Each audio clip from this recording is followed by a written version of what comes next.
Ya, kita ada 16 titik kamera.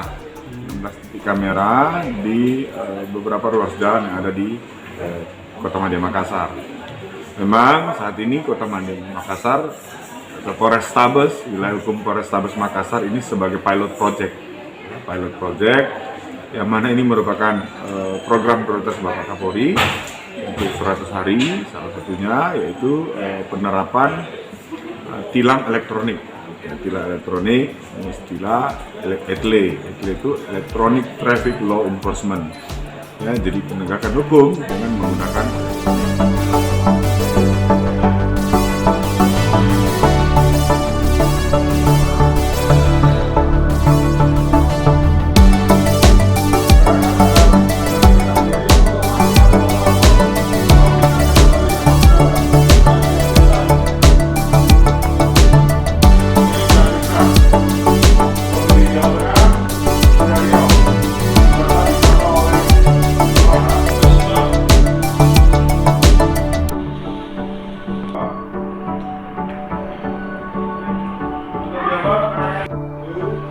terus yang ke depan ya, bukan cuma itu saja. Yang ke depan harga bisa bapak Penda nanti untuk pengadaan kamera.